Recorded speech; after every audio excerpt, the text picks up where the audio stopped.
Hello everybody and welcome to another exciting event of Neville's Corner. As you well know, our purpose here is to give young people the facts about business and life. They may be facts they don't want to hear, but the fact is we need to, as decision makers, we need facts so that we can make good decisions.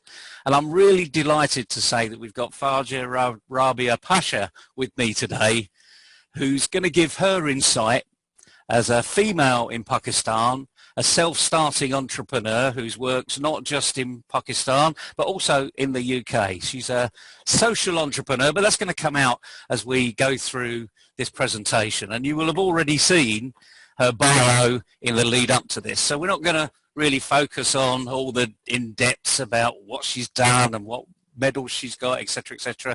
She's here because she's got a voice. So welcome to the show, Fajer. Thank you so much, Neville. Glad to be here. Fantastic. Yes, we're all glad to be that you're here too. So we're gonna dive straight into the first question, and we're gonna take this really big now, you know. And I'm talking about, we're gonna be talking about Pakistan and particularly your arena. But what do you see are the biggest challenges that businesses around you are facing today? I think, they're definitely, to start with, their policy level challenges, creating a favorable business environment. And that goes not just for women entrepreneurs, but for any businesses, any startups particularly. So that needs to be really improved. Now, because of my experience of working in UK, I know how much easier it is for a business to start up in England. For example, from registration process, though a lot of work has been done in Pakistan, but we're still not there yet, I believe. There's still issues around working with the FBR, for example, around the taxes, etc. Those registration processes can take forever. Registration of companies can still take time. It takes, it can take a good few days for the registrations to come through.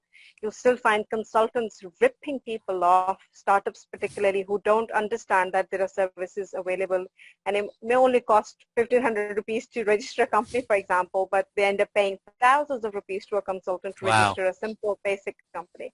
So you have a lot of, some basic minor issues which do not really require investment, but these are policy level issues which can be resolved quite easily. And for Pakistan and the sort of opportunity we have in Pakistan, the growth that we can achieve in Pakistan when we're talking about businesses is, to be able to achieve that, we need to create a better environment for the businesses to start up. Because rest of the challenges will come later. The first challenge is to start up in Pakistan. You see, for you to go through the legal processes, to go through, registration, opening the bank account, being able to use e-commerce, for example. Setting up e-commerce is a major challenge, taking online payments is a major challenge. There's so many simple basic things that you would think that, in this day and age, a country should already have, these sort of issues resolved. So that's the first, I think, I would say is the major challenge. And I think moving on naturally, as a startup, I think, what I find around in Pakistan particularly, that a lot of young people are very energetic, very really keen to start up. They're entrepreneurs, but they forget to build the foundations. And, they run before they can walk.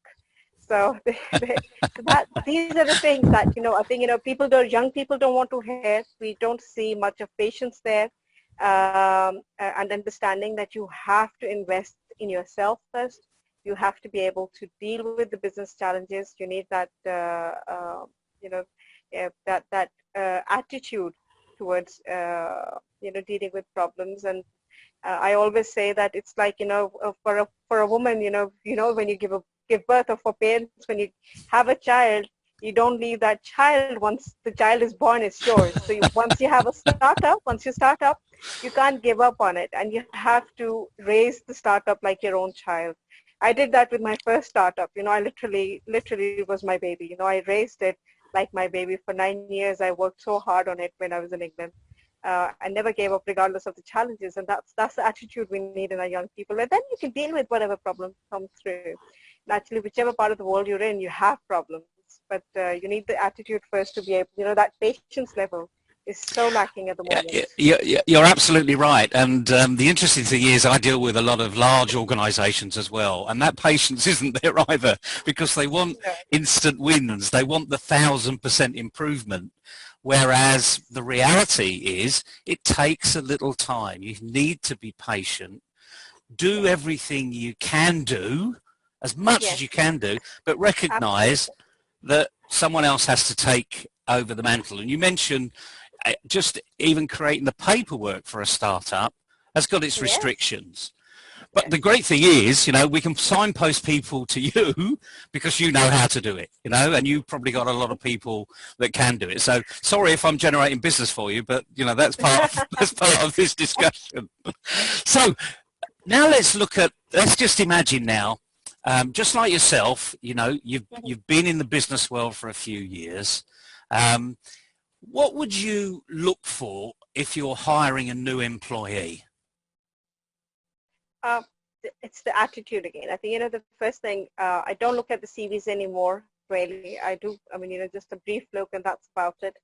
Not much interested, really interested in one-to-one interviews and to really understand what the person is like, because I think reliability is the most important thing when we're, for any business. You want you want to bring in people who can be genuinely part of a team, who understands how to work with a team. So, and reliability. I think, that's the key thing for me in terms of when I'm taking on people. What we also see is that, especially with fresh graduates, even though they may have qualifications, but they don't have the understanding, or they have not been in that work environment as an intern, or they haven't picked up any work experience through the universities at all. So that's quite a bit of challenge, because you're really training people. I try and employ or at least offer opportunities to young women wherever possible. That's my always priority in terms of making sure, as we're able to offer a safe environment, it's always better to see if we can bring women in who can, who need that opportunity. But regardless of gender, I think the most important thing is the attitude towards your work, your reliability. I don't like the 9-to-5 mindset. I don't like even though, it's not like that I expect my team to work past 5 o'clock or past the time, but you need that flexibility and attitude, to be able to go beyond that job attitude, basically. You've got to own whatever even if you're working for somebody, you've got to really take ownership of your work and your responsibility, and that's the most important thing. Otherwise, we've got lots of people with the qualifications, but we lack the attitude. And it's just exactly the same thing we see when we're talking about the startups too. And it's the same thing when you're talking about employment as well. We have really hard time, when we're putting opportunities out and we're advertising for posts, we get hundreds of applications. But by the time we shortlist, we're down to 5 people. And then when you're interviewing, you can hardly find one person who can Yeah. meet your, Yeah. just simple. Yeah. So my advice to young people particularly, or even if people who are well experienced in work environment, is to be sincere to your own work and not just, they've got to be able to work at their own initiatives. I hate micromanaging. I can't do micromanaging.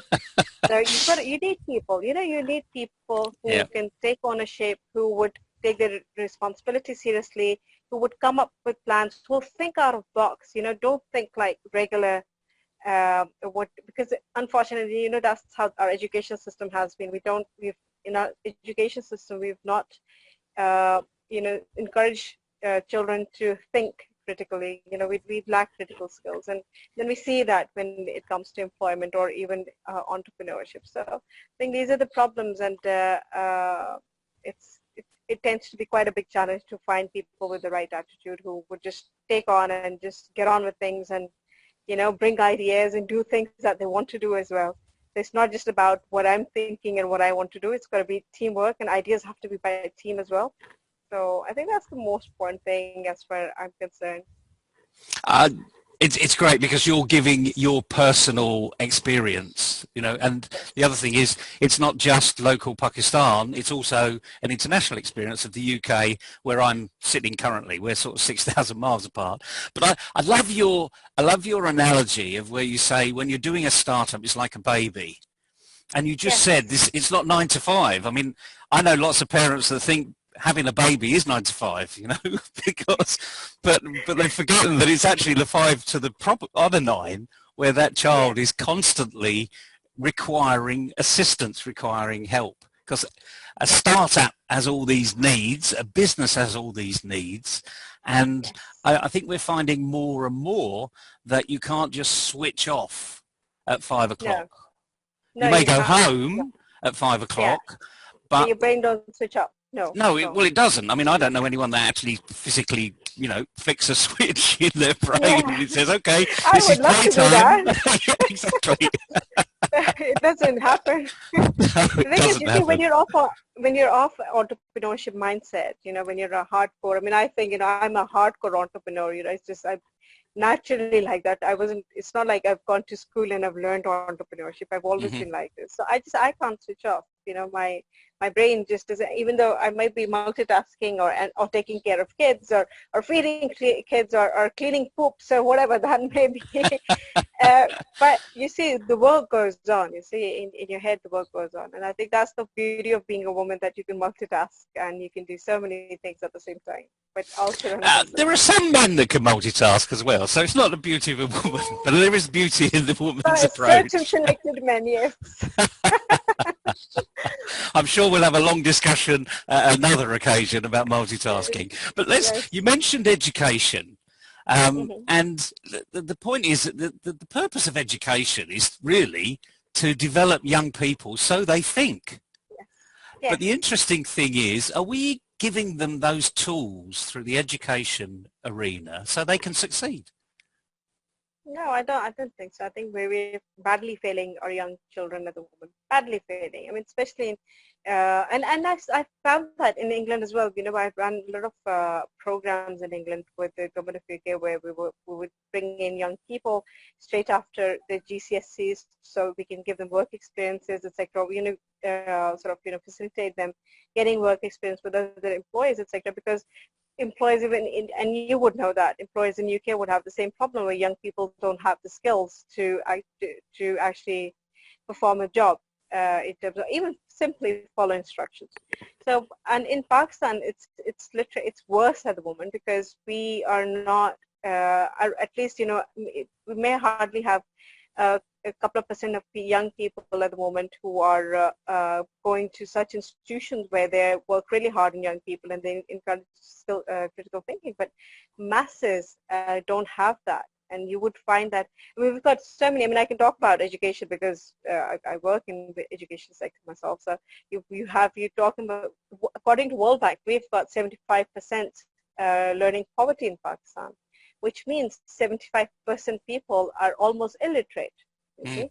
So this yeah. is how bad it is. And that includes children or young people who've been out of school, never been to school, but then also young people who've been to school. So, you know, according to our stats, only, you know, only 1 in 5 young person can read and write by the time they finish primary education. So we are very, very poor when we're talking about education. So being very innovative is we rarely see, especially when we're talking about government schools. We don't see anything like that. It's all about memorization. Teachers expect children to come in and read text from the books and just memorize it and write it as it is, and they get full marks for their exams. And that's how it goes about. They're not allowed to discuss. They're not allowed to debate. They're not allowed to question. Unfortunately, if you question a teacher, it's considered rude. So a child is snubbed actually for asking questions if they want to understand something. So that's the case in most of the country. And I'm not talking about, you know, yes, we have some great schools here, private schools, for example, some great private schools here who are doing a lot of good work. But that's for a very small minority. See, very small numbers. Majority are suffering. And we being so unfair as a nation and as whichever government that's been in, and all political parties, I think, have failed themselves at is that they have been unable to prioritize education. And if your children are not educated, then how do you expect any economic growth? Our economic growth is only very organic. So a lot of work has to be done on that end, and a lot of the right investments needs to be made in terms of educating, giving young people the skills, the right skills, personal development skills. We lack all of that. We don't have, we don't really invest in soft skills at all, actually. Even I see lots of multinational sector, they've now started to come this way where they're actually giving the employees soft skills, but we don't generally see that. So a lot of work has to be done on that side, I believe, in terms of improving our education system to start with, because unless we build our foundations and we can do it correctly, we cannot expect wonders here at all. Even though we've got so much opportunity in Pakistan, it's just amazing, and it's really sad to see this as well. That on one side we've got so much resource. We've got nearly 65% young people under the age of 30. I mean, it's just amazing what we have. But what we're doing with it is just wasting that resource at the moment completely. It's really sad and very frustrating as well. I can could go on see. about it. No, I know you can go on about it, but the beauty is, as you well know, Pakistan does not have the monopoly. This is a global phenomenon. I mean, education. Someone says to me, "Why?" Regularly, they say, "Why are you getting on at teachers?" I'm actually saying, no, I'm not getting on at teachers. I think teachers are doing a fantastic job. It's just that the teachers aren't being given the tools to teach the right things. We're in the 21st century now, and research from the World Economic Forum says in 5 years' time, 30% of the jobs that are going to be available are not available today. However, they do know that everything you've been talking about, attitude, the characteristics around attitude, commitment, being clear in what you do, being able to communicate, all of these skill sets that you refer to as soft skills, I refer to it actually as leadership, because tomorrow's leaders need all of this experience, and we're not giving it to them. So, but the message for everyone is Pakistan is not on its own. The world has got this problem, but we're trying to solve it for Pakistani young people. And so let's just take the clock back. If I were to think back to when I was 20, which was a long time ago, 40 odd years ago, but think to when you were 20-year-old. You're almost like a self-made entrepreneur. I bet it was in your blood well before you got past your teens. But just imagine now to any 20-year-old that's out there that might be looking to start a business up, but also maybe looking at being a really good employee somewhere. So what advice, very simply, what advice would you give them today? Imagine they're at university and they're into the second year of their study. What advice would you give? I think the first thing is to be very clear in your direction, is to be very clear in terms of where you want to be. Because like I said, I think, we need, and parents need to play a huge role in this as well. In terms of, because we see a lot of people who start up with one career and then later in life they find that they didn't like that, or this was not meant to be for them, and they want to choose something else, which is obviously becomes even harder at older age to start up, right? A lot of people do it, very successfully do it as well, but a lot of time we see it's because that they didn't have those clear directions at the right time. So I think that's the first thing. I think instead of at times rushing into something, is to be very clear where you want to be, what you like and what you don't like. And parents need to be very, very supportive of that, because it's not fair on children if you force your child to be, if my daughter wants to be a lawyer, I want to facilitate her to be a lawyer and to be the best lawyer, right? I'm not going to push her to be a doctor, right? Because that's not her thing. So, that's it. So there's no more direct discussion around it as far as I'm concerned. But what tends to happen is that a lot of time parents wants to impose own choices on children, Mm-hmm. which obviously leads on to young people failing at whatever they're doing. I mean, it doesn't mean that young people are not good at it, but they fail because when you don't have interest into something, then you're only going to do it for a certain time period, and that's about it. You naturally give up.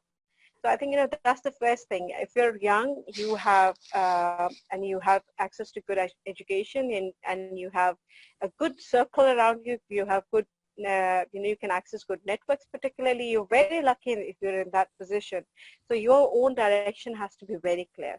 If you know where you want to be in 50 years time, I always say, where do you want to be if I want to be the Prime Minister of Pakistan, that's not going to happen tomorrow. Let's just say that may happen in You never 20 years know. time. But You never know. But whatever. you Yes, never know. you're We're absolutely always right.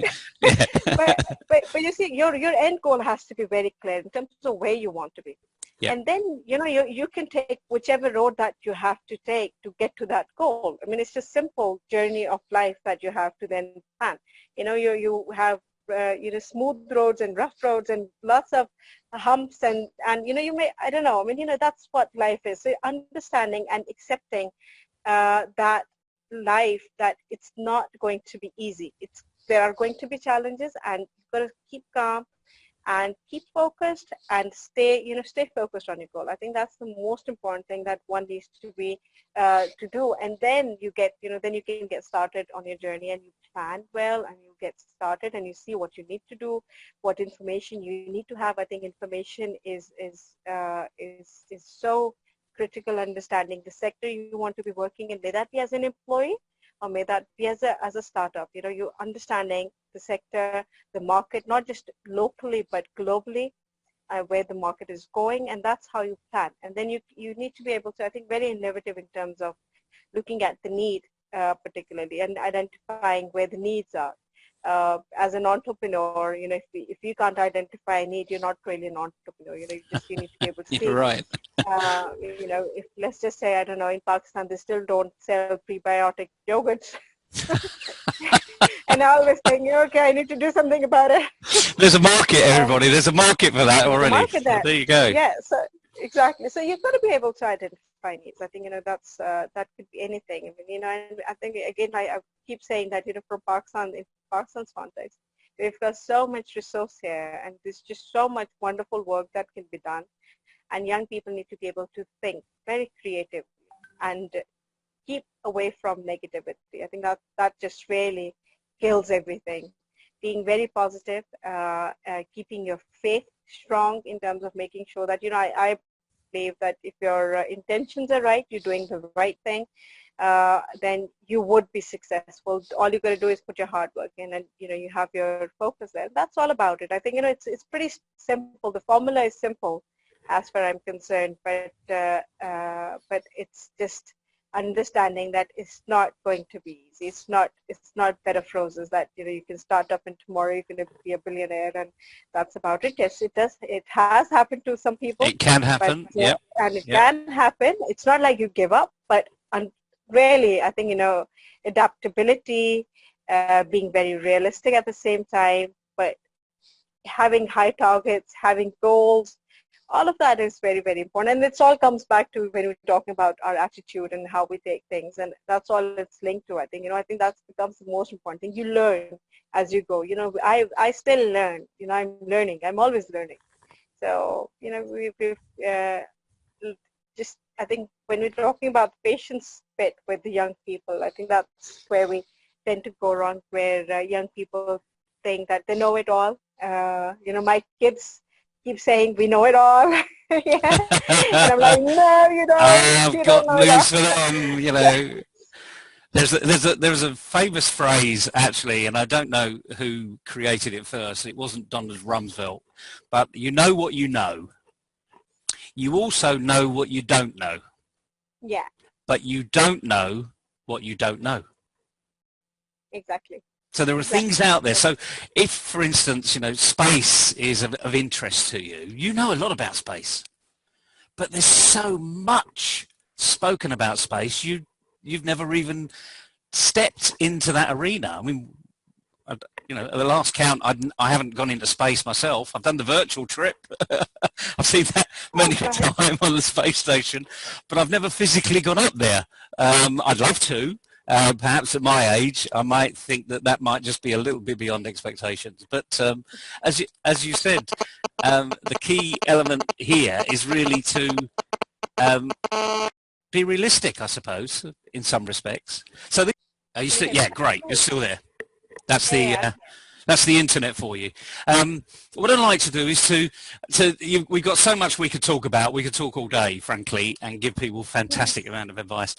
But if I were to ask you, I call these tea time tips. I mean, everyone loves labels, don't they? So TTT, tea time tips. What 3 tea time tips would you give to young people today? I think I've heard a lot what you said, but if you were to pick 3, what would you say these are the tips that you really need to get after? Faith, patience, adaptability. That's it. Faith, patience, adaptability. Fantastic. That's probably the quickest 3 time tips I've had on Neville's Corner. But the point is, it means it's a tea time tip. So you can interpret what faith is, you can interpret what adaptability is, and that's it. That's it. I would just love to thank you for being on Neville's Corner today. You've been a fantastic guest, and I look forward to meeting you in Pakistan the next time I'm over there. So thanks very much, Fajer. Our pleasure. Thank you very much.